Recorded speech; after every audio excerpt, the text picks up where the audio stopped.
Okay, this is going to be a quick little presentation. I just wanted to follow up on a comment made previously. This is kinesiology 231. This is module 4. Speed agility is the topic in our book. And this is just kind of a quick little program design visual in terms of the different cycle types and how you can lay things out. I'm going to speak to stuff, but I'm not going to get super granular. That'd be for a totally different course. But just so you guys have this and kind of work from it. Three main cycle types: micro, meso, and macro. Small, medium, and large. Kind of easy to figure out if you just kind of look at it and decipher the verbiage there. But let's go ahead and take it a step further.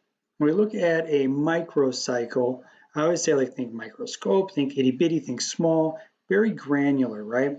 And the microcycle can generally be classified somewhere between 1 day and 1 week.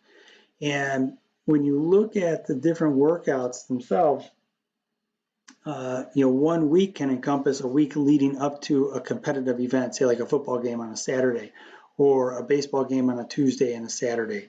So you have these different competitive event cycles that you have to bring into play when you're in season mode, which you'll see here in a second. But in general, 1 day to 1 week for a microcycle. A mesocycle, some name for meso, like mezzo in between, like the mezzanine or mezzo soprano.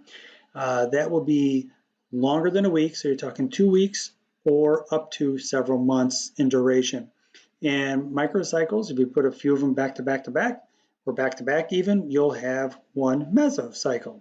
And when you look at this, you go, okay, my microcycles make up mesocycles, and my mesocycles then must make up macrocycles. That's right. So it's macrocycles are big picture, and like the Olympics are coming up, and you look at that, and you go, okay, so with the Olympics, they're talking quadrennial. That's a 4-year plan where they're looking at in-season, off-season training, and they're looking at competitive cycles for their athletes. And with this, you have these different phases that are laid out. Like a in-season mode will probably be about 3 months. Your preseason leading up to that will be 2 to 3 months. You have an off-season mode that'll be several months. So they're not all the same. They're not all 3 months in duration. It's kind of determined by the sport, and it's determined by the competitive season. It determines by how far the person goes in the competitive season or how far the team goes. And with that, the other part that's often missed in this whole series is active recuperation. It's a week of just taking a week off from the rigors of your sport and the rigors of training. And you go ahead and let your body recover. So you'll go from an in-season mode, active recuperation, take a little time off, just 1 week, then you come back and you start pounding it over the next 3 months. Lost my grid lines here. And then you have maybe an active recuperation before you go into preseason training mode. So on a big picture, you can start to overlay this with your clients. And you can start to look at it in terms of, okay, active recuperation. I know my client is going on vacation. They're going to Cancun, and that's going to be 3 months from now. So you can have almost like a preseason training mode, if you will, or even view it like a harder, more aggressive training mode leading up to what would be their active recuperation on the beach. I have a client who, for example, went skiing this past winter in Banff, helicopter skiing, and so we crushed him really good up to the week before he left. So we didn't crush him in the week before he left. We let his body kind of recover a little bit from the rigors of training, so then when he was able to go and hit the slopes for a week, he was able to crush it for a week and had a great time. So in that regard, his competitive in-season was 1 week, as I kind of overlay this into the general population. Now, we worked with him really hard, crushed him pretty good, put him through some workouts, and he leaves to go on a vacation for 3 weeks, lucky him, to Hawaii. So he'll do active recuperation while he's in Hawaii. He won't have the same type of training. He won't have the same rigor, if you will, of training, but he'll still do something while he's there, but it won't be the same. So it's kind of like an active recuperation model. So I tend to look at this in terms of how I can overlay just this simple strategy from a micro point of view to a meso point of view to a macro point of view with my clients.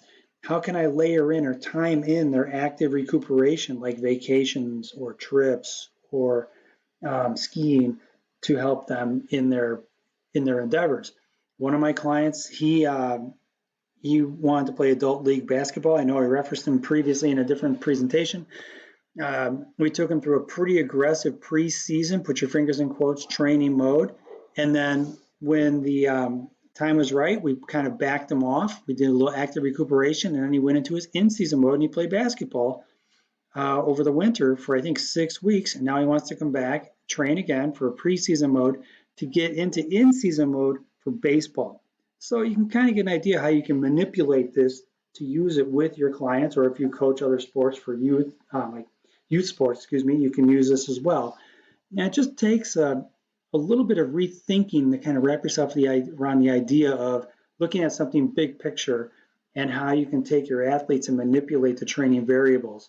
And I mentioned this in the other presentation where you have within your training variables, you have simple to complex, general to specific. You have a volume environment that goes from a higher volume environment to a lower volume environment, lower intensity to a higher intensity.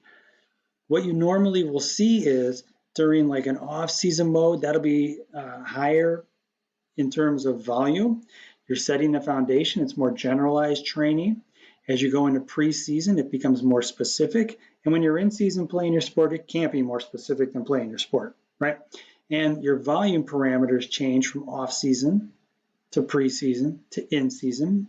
And then your level of intensity also changes from off-season to preseason to in-season. Now, there's some nuanced things you can do in terms of how you manipulate your rep and set parameters so you're not blowing your people out of the water before they go to a competitive event. But again, that is more in the mindset of when you look at a microcycle and you look at an in-season microcycle, if their competitive event is on a Saturday, you're not going to blow them out of water with weights and training on a Friday. You'll probably hit them the hardest, the furthest away from their event. They play on Saturday, they come back in for some recovery on Sunday, you crush people really good on Monday, you give them the entire week to recover, you have some little driplets of workouts, and then maybe you do something on Friday or even the day of where you're working on some very low level strength, but very high level away from the myo and more neural. So you end up getting away from the strength training and you go more of like explosive and poppiness so they're ready for their sport. It just depends on the sport. So long story short, guys, you can start looking at this in terms of small, medium, large, and then how you can apply that to the training framework for your clients. All right, thank you so much.